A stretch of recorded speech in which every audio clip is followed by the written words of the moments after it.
उसके कत्ल पर मैं भी चुप था, मेरा नंबर अब आया, मेरे कत्ल पर तुम भी चुप हो, अगला नंबर आपका है। जय हिंद।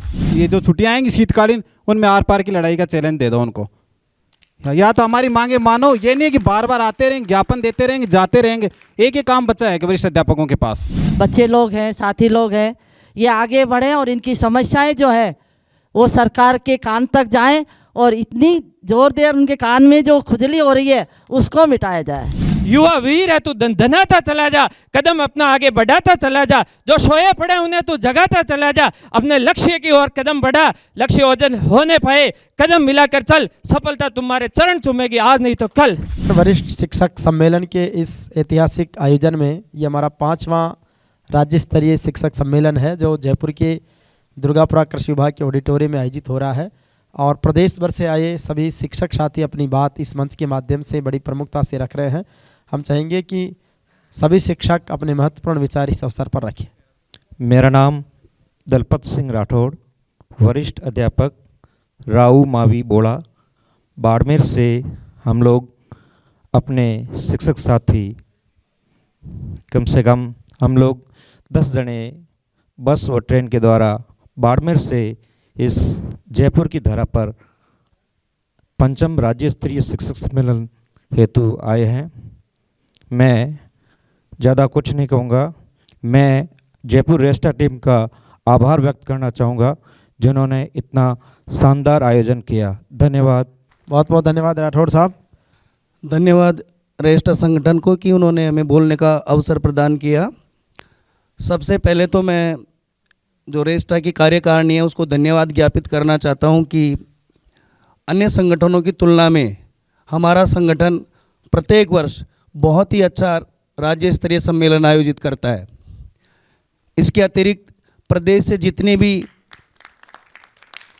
महिला बहनें और मेरे समाज शिक्षक साथी जो आए उनका मैं धन्यवाद ज्ञापित करता हूं कि उन्होंने अपना अमूल्य समय निकालकर आज का दिन संगठन के लिए दिया। मित्रों, मैं ज़्यादा कुछ नहीं कहना चाहूँगा, मैं सिर्फ इतना ही कहना चाहूँगा कि जो ये अपना संगठन है इसको यदि मजबूत बनाना है तो हमें मजबूती से इसके साथ खड़ा रहना होगा और प्रत्येक ब्लॉक में जो ब्लॉक अध्यक्ष हैं उनके साथ जुड़कर, जिला अध्यक्ष के साथ जुड़कर इस संगठन की संख्या बढ़ानी है। क्योंकि आज यदि संख्या बल किसी संगठन में ज़्यादा होगा तो उसकी अहमियत को ज़्यादा सरकार मानती है। संख्या बल सबसे अधिक महत्वपूर्ण है। इसके अलावा पिछले संगठन के दौरान भी मैंने एक बात रखी थी कि महिलाओं का प्रतिनिधित्व थोड़ा सा कम रहता है हमारे संगठन में, इसलिए महिला बहनों से भी मैं निवेदन करना चाहूँगा कि वो अपने संगठन में जो भी अपनी साथ की महिला शिक्षिकाएं हैं उनको ज़रूर आग्रह करें कि संगठन से जुड़ें। बहुत बहुत धन्यवाद। और नेक्स्ट बसंत जी बोलेंगे। और अभी जो आपका स्वागत सत्कार का फोटोग्राफ्स हमने सोशल मीडिया पे अपलोड कर दिया हमारे जेवीपी मीडिया ग्रुप के फेसबुक पेज पे, आप उसको देख सकते हैं, डाउनलोड कर सकते हैं। उम्मीद है कि आप अधिक से अधिक अपने विचार रखें ताकि ये विचार जन जन तक पहुँचे। मैं संक्षिप्त में 1-2 मुद्दे उसकी तरफ आप सबका ध्यान आकर्षित करना चाहता हूं। 2015 के अंदर स्टाफिंग पैटर्न लागू किया गया और उसी स्टाफिंग पैटर्न के अंदर बिंदु 5.4 के अंदर स्पष्ट लिखा हुआ है कि प्रति 2 वर्ष बाद विद्यालयों में नामांकन में कमी या वृद्धि होने पर प्रति 2 वर्ष बाद उसकी समीक्षा की जाएगी और नामांकन के आधार पर पदों का पुनः निर्धारण किया जाएगा। यह उसी स्टाफिंग पैटर्न का बिंदु है और 2015 में लागू हुआ। उसके बाद 7 साल से माध्यमिक शिक्षा विभाग में 15 लाख विद्यार्थियों का नामांकन बढ़ा है। तो 15 लाख विद्यार्थियों का नामांकन बढ़ा है तो पद क्यों नहीं बढ़ाए जा रहे हैं? शिक्षक और छात्र अनुपात के अंदर पदों का निर्धारण क्यों नहीं किया जा रहा है? दूसरी ओर सरकार बात कर रही है गुणवत्तापूर्ण शिक्षा की, तो अंग्रेजी माध्यम के विद्यालय एक तरफ खोले जा रहे हैं और अंग्रेजी माध्यम को बढ़ावा दिया जा रहा है। लेकिन एक मेरा सवाल है कि कक्षा 11 और 12 में हिंदी और अंग्रेजी विषय अनिवार्य है, लेकिन विषय अनिवार्य होने के बावजूद भी इनको पढ़ाने के लिए इनके व्याख्याता नहीं दिए जा रहे हैं, तो फिर कहाँ से मिलेगी गुणवत्तापूर्ण शिक्षा? गुणवत्तापूर्ण शिक्षा के लिए हालांकि स्टाफिंग पैटर्न का जो बिंदु 6.2 है उसके अंदर लिखा है कि तीसरे वर्ष विद्यालय क्रमोन्नति के तीसरे वर्ष कक्षा 11 व 12 का नामांकन 80+ होने पर अनिवार्य विषयों के व्याख्याता दिए जाएंगे। लेकिन उसके साथ यह भी लिखा है कि हिंदी और अंग्रेजी के वरिष्ठ अध्यापक के पद खत्म कर दिए जाएंगे। तो हमारी जो ये मांग है, इसमें केवल स्टाफिंग पैटर्न को फॉलो करना ही नहीं है, स्टाफिंग पैटर्न के अंदर संशोधन करते हुए अनिवार्य विषयों के व्याख्याता पद सभी उच्च माध्यमिक विद्यालयों में स्वीकृत किए जाए। साथ ही वरिष्ठ अध्यापक हिंदी और अंग्रेजी के पद भी समाप्त नहीं किए जाए, अनिवार्य विषयों के व्याख्याता पद सर्जित किए जाए और स्टाफिंग पैटर्न की समीक्षा की जाए। धन्यवाद। सुझाव और विचार हमारे रेस्टा के साथ ही दे रहे हैं। सभी को मेरा नमस्कार। मेरा नाम सुमन चौधरी और मैं इस मंच से महिलाओं की तरफ से बोल रही हूँ। अभी बार बार कहा जा रहा है कि महिलाओं की संख्या बहुत कम हो रही है। महिलाओं की संख्या कम होने का एक कारण आप सब स्वयं है। इसका कारण क्योंकि ज़्यादातर की मिसेज टीचर है, तो अब घर में एक ही आदमी आ सकता है, तो ये भी एक कारण है।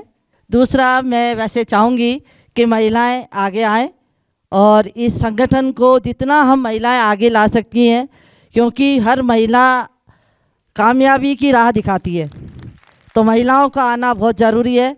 और क्योंकि मैं तो रिटायर होने वाली हूँ, लेकिन मैं फिर भी चाहूँगी कि मेरे बाद के जो आप बच्चे लोग हैं, साथी लोग हैं, ये आगे बढ़ें और इनकी समस्याएं जो है वो सरकार के कान तक जाएं और इतनी ज़ोर देर उनके कान में जो खुजली हो रही है उसको मिटाया जाए और पूरे जोर के साथ। और हम आप लोग के सबके साथ हैं और आगे खड़े रहेंगे और मेरी सेवा अगर आप सबको चाहिए तो मैं हमेशा दूंगी, ऐसा मैं आश्वासन देती हूँ। और महिलाओं से भी निवेदन करूँगी कि आप आगे आएँ और इस संगठन को मजबूत करें। धन्यवाद।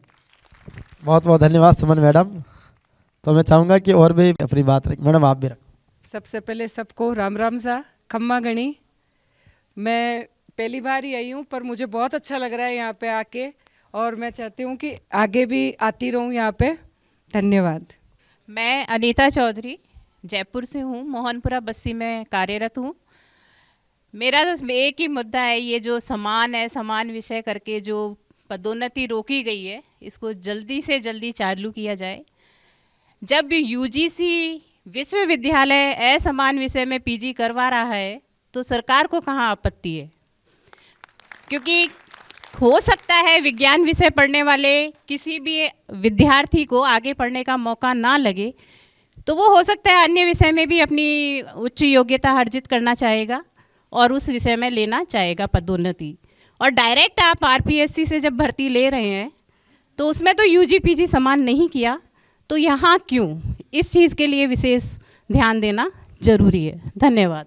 मैं महेंद्र बाजिया, प्रधानाध्यापक जीओपीएस कासिंद्रा, ब्लॉक पिंडवाड़ा, जिला सिरोही।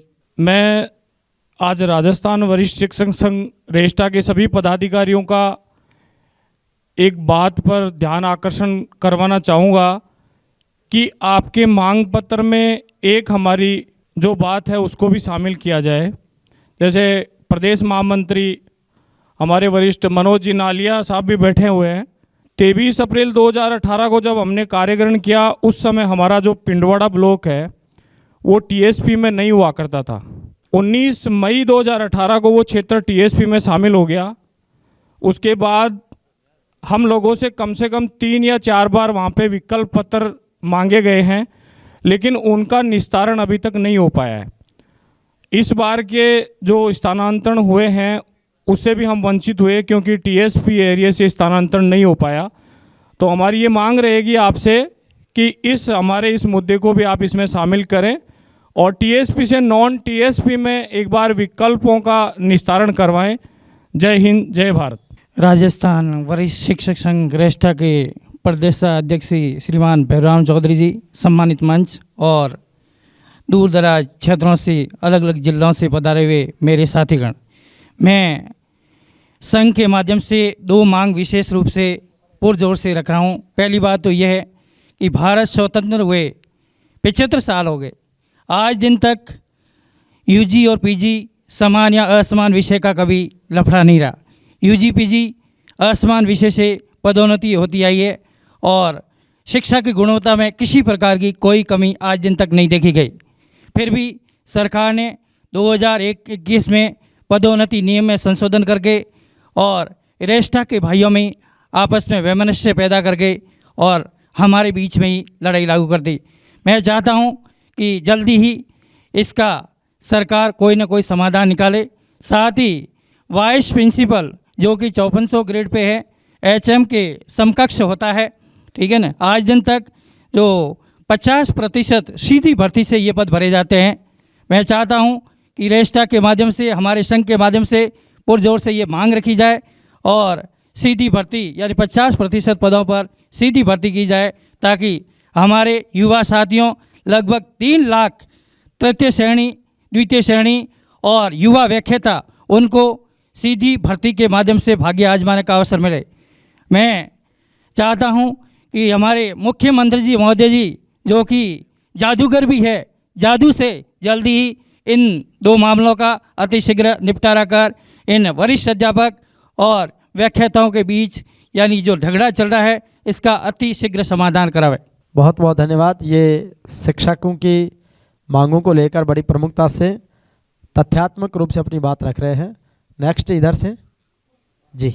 मैं सुनील खटोड़, जिला श्री गंगानगर, ब्लॉक श्री करणपुर से, और मेरा यह मानना है कि जैसे शैक्षिक सम्मेलन अवकाश तो हमारे बहुत सारे साथीगण और अध्यापकगण इसको अवकाश के रूप में लेते हैं। वो पहले से तय कर लेते हैं और उन्हें पता होता है कि इस तारीख को शैक्षिक सम्मेलन और मैं अपने ससुराल जाऊंगा, मैं फलाने को दवाई दिलाने जाऊंगा। तो जब तक अपने इसको अवकाश के रूप में न लेके अपनी समस्याओं को और अपने जब तक सभी मिलकर इस संघर्ष को नहीं लड़ेंगे, क्योंकि जब तक बच्चा ना रोए तो उसको माँ भी दूध नहीं पिलाती। तो ये तो गवर्नमेंट है, गौर कर ले तो मिनटों में, और नहीं तो फिर जल्दी से इस पे गौर नहीं किया जाता। तो ये नहीं है कि हमारे सिर्फ वरिष्ठ अध्यापकों की यह समस्या है, ये तृतीय श्रेणी अध्यापकों की भी समस्या है। यदि हमारी डीपीसी नहीं होगी तो वो लोग भी भूल जाएं कि उनकी डीपीसी होगी। तो अंत में मैं यही कहना चाहूँगा कि उसके कत्ल पर मैं भी चुप था, उसके कत्ल पर मैं भी चुप था, मेरा नंबर अब आया, मेरे कत्ल पर तुम भी चुप हो, अगला नंबर आपका है। जय हिंद। बहुत ही सारगर्भित रूप से बात रखी है। निश्चित रूप से शिक्षक अपने दायित्व के प्रति तो जितना समर्पित है उतने अपने अधिकारों के प्रति भी जागरूक रहे, और अवकाश का सदुपयोग जो शैक्षिक सम्मेलन के लिए विशेष रूप से रखा गया है तो वो शैक्षिक सम्मेलन में अपनी भागीदारी निभाएं, और ऐसे हमारे रेस्टा के साथी भागीदारी निभा रहे हैं। हाँ जी। सबसे पहले माँ शारदे को नमन और प्रदेश कार्यकारिणी के सभी सदस्यों का सम्मान, राजस्थान के कोने कोने से पधार मेरे सभी वरिष्ठ अध्यापक भाई बहनों को का स्वागत और अभिनंदन। मैं राजवीर यादव, वरिष्ठ अध्यापक सिरोही, मेरी पोस्टिंग है 2012 से, और पिछले 1 साल से मैं उसी ध्यान लेके जाऊंगा जहाँ पे आज मेन मुद्दा है। वाइस प्रिंसिपल 2 नंबर पे, वरिष्ठ अवलोकन 3 पे, और इंग्लिश वाला पद सर्जन भी बहुत बड़ा मुद्दा है। लेकिन साथ ही एक बात बताना चाहूँगा, मैं सरकार को हम बार बार धरना दिया बीकानेर में, काफ़ी समय तक धरना चला था बीकानेर में, यहाँ पे भी धरना चला जयपुर में। मंत्री आते हैं, विधायक आते हैं, आश्वासन देते हैं। मैं आज भैरराम जी से एक ही बात कहना चाहूँगा, सर आज मंत्री जी से पूछ लीजिए, ज्ञापन दे दीजिए, और ये जो छुट्टियाँ आएंगी शीतकालीन उनमें आर पार की लड़ाई का चैलेंज दे दो उनको। या तो हमारी मांगे मानो, ये नहीं कि बार बार आते रहेंगे, ज्ञापन देते रहेंगे, जाते रहेंगे। एक ही काम बचा है कि वरिष्ठ अध्यापकों के पास एक मांग एक ही नहीं मानी जा रही, इसका मतलब संघ में काम ही नहीं हो रहा है, इसलिए संघ पे विश्वास उठ रहा है। संघ से लोग जब जुड़ेंगे जब 1-2 मांग मानी जाएंगी। मैं आज बार बार सभी साथियों से निवेदन कर रहा हूँ, प्रदेश कार्य भैरराम जी, सर मैं फिर कह रहा हूँ कि हमें आर पार की लड़ाई लड़नी पड़ेगी तो ही मांग मानी जाएंगी, वरना पार्टी चली जाएगी, बैठे रहेंगे बीजेपी तक, फिर वो पार्टी आएगी, उसके सामने शैक्षिक सम्मेलन बनाएंगे, ज्ञापन दे जाएंगे 10 आदमी आके, कुछ नहीं होना जाना। यदि हमें हमारी मांग मनवानी है तो सभी साथियों मजबूत हो जाओ, एक साथ हो जाओ, और आज संकल्प लो कि शीतकालीन छुट्टियों में यदि हमारी मांग नहीं मानी जाती है, यूजीपीजी या कोई सी भी मांग, तो हमें धरना देना है जयपुर में, तब तक नहीं उठना, तब तक हमारा काम नहीं हो जाता, तो बात बनेगी। वरना बैठे रहो, ज्ञापन देते रहो, बहुत आते हैं बहुत जाते हैं, पता नहीं मंत्री जी दिन में कितनों का ज्ञापन लेते हैं, हाँ सर, वो ही बता रहा हूँ ना, कितनों का ज्ञापन मंत्री जी दिन में लेते हैं मुझे खुद को भी नहीं पता, आपको भी पता नहीं होगा। पीए को पकड़ाते जाते हैं, चलते जाते हैं, इससे कोई कुछ नहीं होने जाना। उन्हें याद दिलाएं कि हम मई में आपने क्या वादा किया था, जुलाई में क्या वादा किया था, सितंबर में मिले तब क्या वादा किया था आपने, हमें बार बार विश्वास में रख रहे हैं आप। इसके लिए आज जब भी मंत्री जी आए या शिक्षा मंत्री जी से मिलें, चैलेंज दें उन्हें, और शीतकालीन छुट्टियों में सभी साथी विश्वास दें कि भैरवराम जी आह्वान करें और अपन सब तैयार रहें। जब तक नहीं उठेंगे, जब तक मांगे नहीं मानी जाएंगी। जिंदाबाद। जिसको अपने जन की पीड़ा गीत वही तो गाएगा, और जिसको अपने मन की पीड़ा राग वही दोहराएगा। तो ये अपनी पीड़ा है, निश्चित रूप से उचित मंच पर कहा जाना चाहिए। जी हाँ, इधर से हमारे को शिक्षक साथी अपनी बात रखेंगे परिचय के साथ। मैं जगदीश राम, वरिष्ठ अध्यापक, राजकीय उच्च माध्यमिक विद्यालय जखानिया नागौर, सम्मानित मंच राजस्थान वरिष्ठ शिक्षक संघ रेस्टा का सम्मानित मंच, इनका हृदय की गहराइयों से हम हार्दिक स्वागत करना चाहते हैं। हम देख रहे हैं 4-5 महीने हो गए लगातार हमारा संघर्ष जारी है। बीकानेर में धरना प्रदर्शन दिए, शिक्षक साथी कम संख्या में आ रहे, हमें मिलजुल कर आगे बढ़ना होगा। भैरवराम जी और इस पूरी टीम को हृदय की गहराइयों से हम इनका स्वागत करते हैं।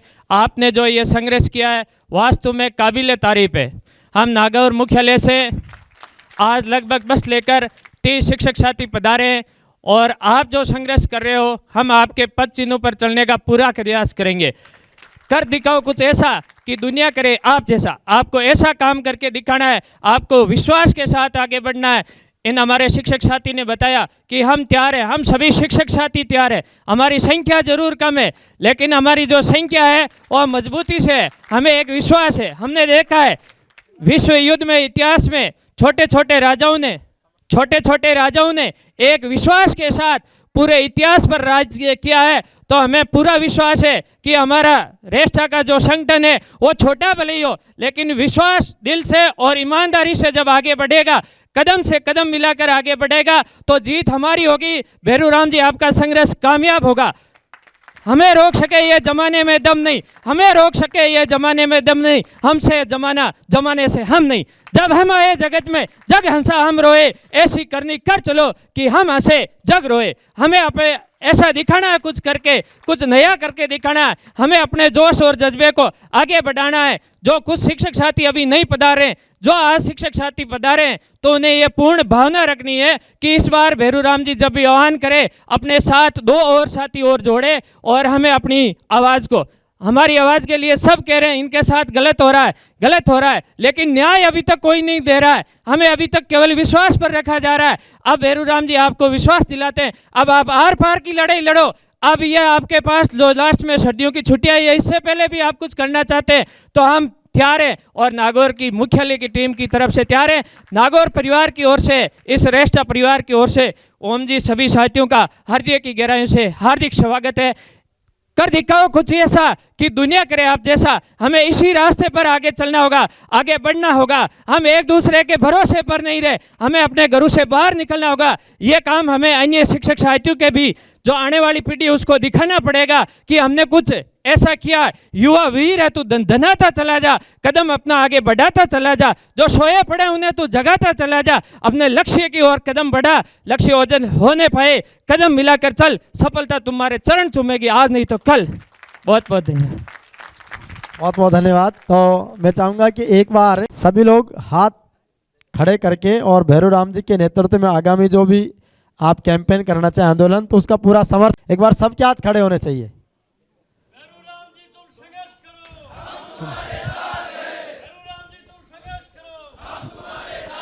शिक्षक एकता, शिक्षक एकता, भैरवराम जी तुम संघर्ष करो। बहुत शानदार तरीके से बढ़ रहा है, और शिक्षक सम्मेलनों की सार्थकता भी यही है कि प्रत्येक शिक्षक को अपनी बात कहने का, अपने विचार रखने का। लीजिए। सभी को नमस्कार। मैं मुकेश चौधरी, वर्तमान में राजकीय उच्च माध्यमिक विद्यालय निमोड़िया में कार्यरत हूँ। वर्ष 2015 में वरिष्ठ अध्यापक सामाजिक विज्ञान विषय संघर्ष समिति का अध्यक्ष मैं रहा हूँ। उस समय मेरी भैरवराम जी से बात हुई थी, और जब 2015 में स्टाफिंग पैटर्न हुआ तो उस समय सबसे ज़्यादा प्रभावित हुआ सामाजिक विज्ञान विषय का वरिष्ठ अध्यापक और हिंदी विषय का वरिष्ठ अध्यापक, जिसकी आज तक किसी ने मांग ये नहीं रखी कि जो वरिष्ठ अध्यापक सामाजिक विज्ञान और हिंदी के पद तोड़ दिए गए हैं, हटा दिए गए हैं, विलुप्त कर दिए गए हैं, उनका वापस सर्जन किया जाए।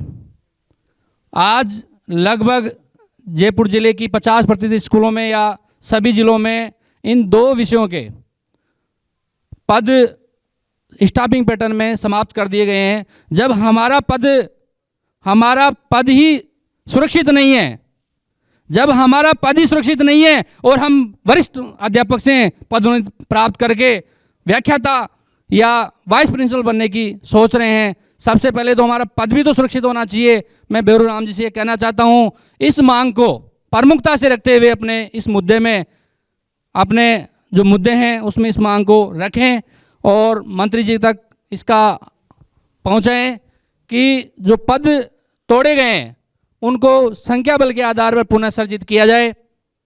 मैं यही आग्रह करता हूं।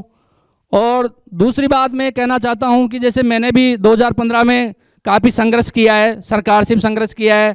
उसी समय हमारे साथी भी बहुत कम आते थे, लेकिन अभी मैं थोड़ी देर पहले देख रहा था कि स्वागत की कड़ी में अगर देखा जाए तो 33 जिले हैं, 33 जिले के जिलाध्यक्ष हैं 33, और 287 हमारे ब्लॉक हैं, उसके ब्लॉक अध्यक्ष है 287। अगर देखा जाए तो हमारे पास में 350 के आसपास तो हमारे पास अध्यक्ष और ब्लॉक अध्यक्ष की संख्या है। अगर एक अध्यक्ष या ब्लॉक अध्यक्ष 10-10 व्यक्ति भी साथ लेकर आए तो आज ये हमारे पास में जो खाली सीटें दिख रही है वो हमें नहीं देखनी पड़ती। क्या हम एक ब्लॉक अध्यक्ष या एक पदाधिकारी, क्या 10 कैंडिडेट भी अपने साथ नहीं लेके आ सकते? क्या उनको 10 को कैंडिडेट को मोटिवेट नहीं कर सकते? यहाँ लाने के लिए हमें उनको मोटिवेट करना पड़ेगा, उनसे बार बार संपर्क करना पड़ेगा। मैं इस संगठन से 2015 में जुड़ा था, बेरू राम जी से बात भी हुई थी, लेकिन मैं व्यक्तिगत रूप से इसी साल में अपना जो हिस्सा था वो देकर जुड़ा। लेकिन मुझे अभी तक किसी भी पदाधिकारी ने कोई संपर्क करके ये नहीं कहा कि आपको इस सम्मेलन में आना है, या ब्लॉक स्तर पे आना है या राज्य स्तर पे आना है। क्योंकि मोटिवेट करने का काम, हम किसी को मोटिवेट नहीं करेंगे, हम हमारे साथियों को मोटिवेट नहीं करेंगे, तब तक वो इस संगठन से नहीं जुड़ेंगे। क्योंकि कई वरिष्ठ अध्यापक कई दूसरे संगठनों से भी जुड़े हुए हैं, वो अपनी बातें वहाँ रखकर उनसे अपने हित साधने का प्रयास कर रहे हैं। लेकिन मैं सभी से इतना वादा करता हूँ, मैं इस संगठन का सदस्य होने के नाते मैं आगे विश्वास दिलाना चाहता हूँ बेरू राम जी को भी कि मैं अगली बार जब आऊँगा तो कम से कम 20 सदस्य इस सम्मेलन में लेकर आऊँगा, ये मेरा वादा है। और मैं प्रत्येक ब्लॉक अधिकारी से, पदाधिकारी से ये कहना चाहता हूँ कि जब भी आप किसी भी संगठन में सम्मेलन में जाते हैं तो कम से कम अपने साथ में 10 सदस्य लेकर, कम से कम 10 सदस्य लेकर जाने का आज यहाँ संकल्प करके आपको जाना है। और हम जैसे किसी भी धरना प्रदर्शन में जाते हैं तो हम अकेले जाने से नहीं, हमारे साथ कम से कम 10 सदस्य लेकर जाएंगे, तभी तो हमारा संख्या बल दिखेगा। क्या हमारा हित है, क्या उनका हित नहीं है? जब तक हम सदस्यों को नहीं जोड़ेंगे तब तक इस संगठन का विस्तार नहीं होगा। आज हम 77,000 इस कैडर में हम है जुड़े हुए हैं। मैं कल ब्लॉक में ग्रुप में भी देख रहा था, बेरू राम जी डाल रहे थे कि हम 77,000 की संख्या है। हम अगर मैं देखना चाहता हूँ, अभी जयपुर जिले से मैं बात करूँ तो जयपुर जिले में काफ़ी वरिष्ठ अध्यापक है, लेकिन बाहर से ज़्यादा पधारे हैं, जयपुर से बहुत कम पधारे हैं। मुझे इस बात का दुख है और मैं इतना विश्वास दिलाता हूँ कि आगे अगर सम्मेलन होते हैं और मुझे बुलाया जाता है तो मैं कम से ज़्यादा संख्या लेकर अपने इस अधिवेशन में पधारने का प्रयास करूँगा। धन्यवाद। बहुत बहुत धन्यवाद मुकेश जी।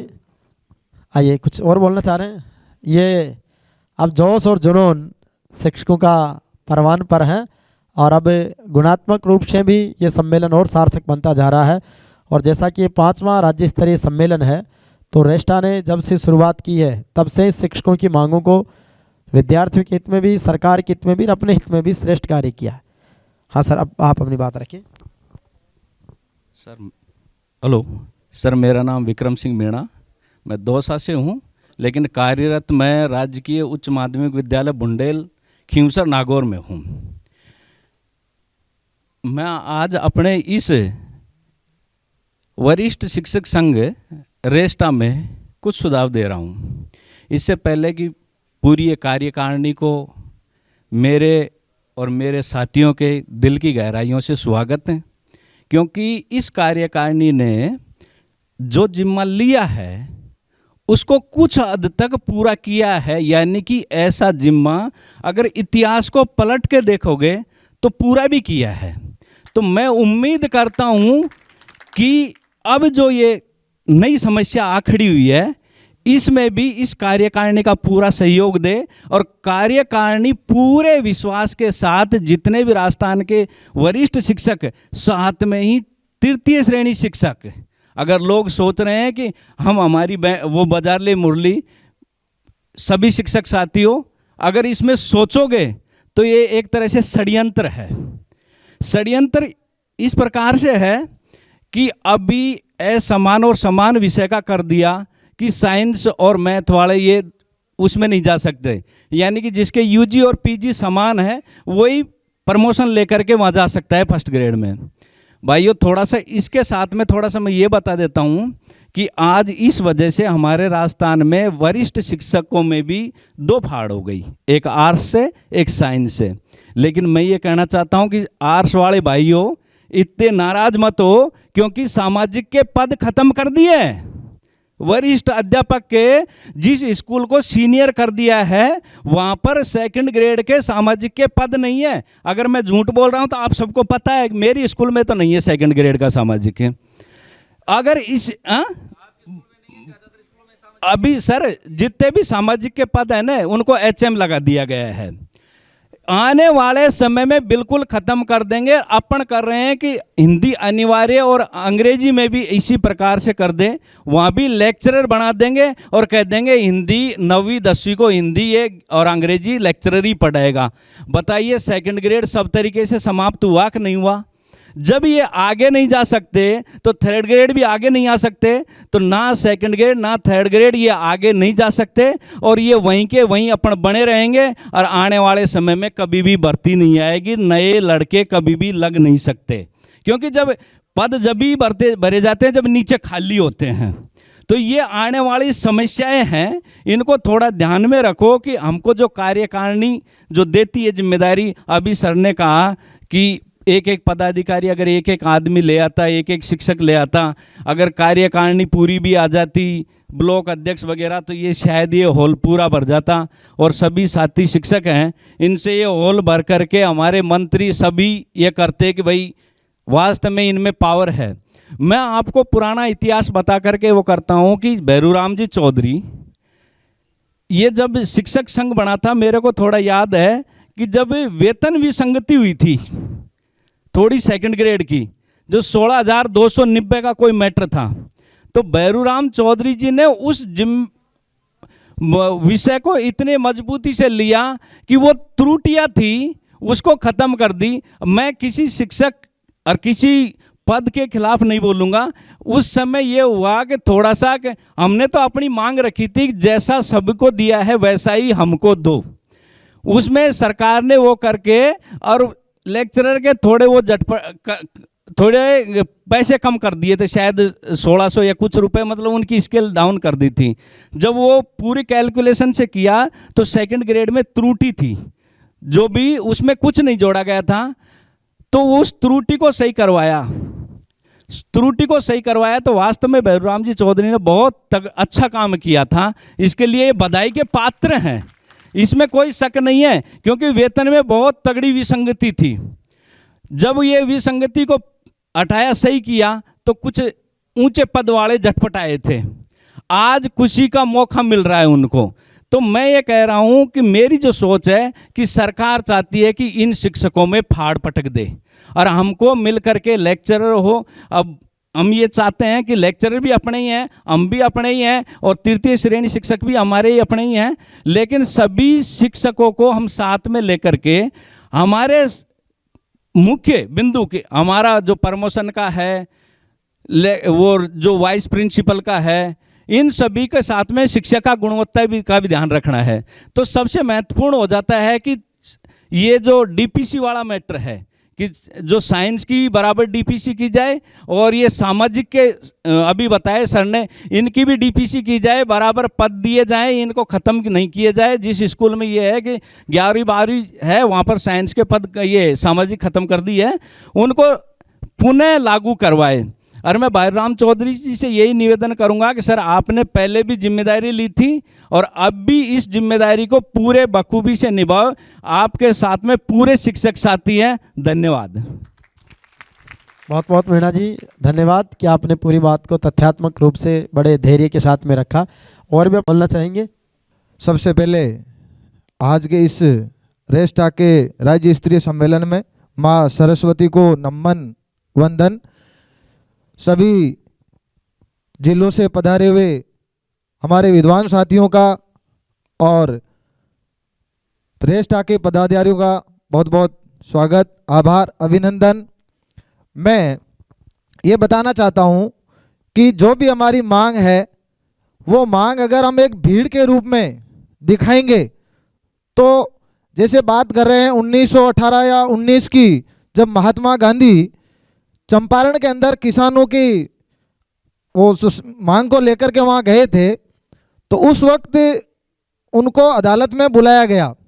तो अनपढ़ किसान थे और जब उनको पता चला कि ऐसे जो महात्मा आए थे हमारी सहायता करने के लिए और उनको मान लो कि वो किसी अधिकारियों की वजह से परेशानी में हैं, तो उस जमाने में वो अनपढ़ किसान हजारों की तादाद में मोतिहारी कस्बे को घेर लिया था। और उसका परिणाम ये हुआ कि 1918-19 में कोई लोकतंत्र नहीं था, अंग्रेजों का शासन था और उसमें अंग्रेजों ने गांधी जी को बिना जमानत के उस वक्त उस भीड़ को देख करके रिहा कर दिया कि आप पर कोई मुकदमा नहीं चलेगा, आप निष्पक्ष स्वतंत्र रूप से यहाँ रहिए और अपनी कार्रवाई करिए। तो सोचिए 1918 में किसान बिल्कुल अनपढ़ थे और हजारों की तादाद में इकट्ठा होकर के गांधी जी को रिहा करा लिया। तो मैं बताता हूं कि अगर 77,000 में से 50-60 हजार भी अपन एक जगह इकट्ठे हो जाए तो दुनिया की कोई ताकत नहीं जो हमारी मांग को अनसुना कर दे। तो मैं यही आह्वान करना चाहूंगा, धन्यवाद देना चाहूंगा भैराम जी चौधरी को जो कि संगठन को इतनी मजबूती से आगे बढ़ा रहे हैं।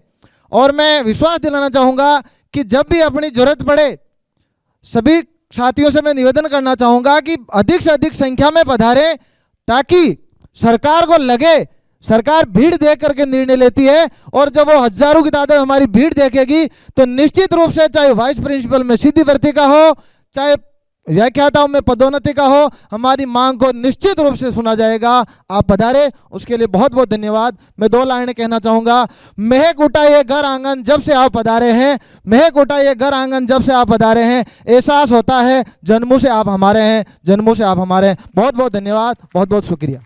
राजस्थान वरिष्ठ शिक्षक संघ रेस्टा के समस्त पदाधिकारीगण एवं संपूर्ण राजस्थान से पधारे मेरे वरिष्ठ अध्यापक भाई बहन साथी, आप सबका हार्दिक अभिनंदन। और जो आयोजन आज किया है उसके लिए मैं पूरी टीम को, जिन्होंने भी अपने तन मन धन से सहयोग किया है, उनका धन्यवाद देना चाहता हूं।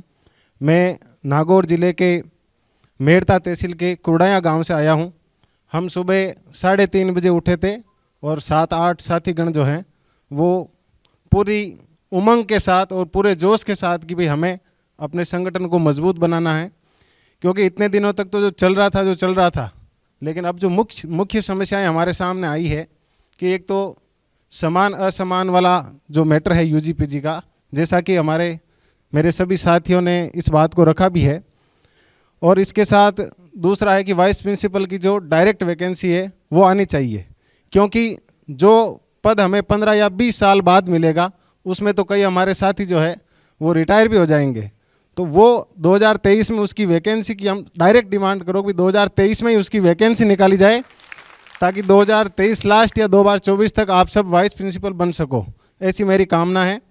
और ज़्यादा वक्त ना लेते हुए 2 पंक्तियों के साथ मैं अपनी बात को समाप्त करना चाहता हूँ कि बुलबुल के परों में बाज नहीं होते, बुलबुल के परों में बाज नहीं होते, बुज़दिलों के हाथों में राज नहीं होते, वो लोग रहते हैं खामोश अक्सर जमाने में जिनके हुनर बोलते हैं। धन्यवाद। मैं भैरराम जी से आग्रह करना चाहूँगा कि आपको क्या तो हमसे उम्मीद है और हमें आप कैसे लाभान्वित कर सकते हैं, तो अपने विचार व्यक्त करके, ताकि सबकी जो आकांक्षाएं हैं उनकी एक बार अपने अपने बीच ये चर्चा हो जाए। धन्यवाद।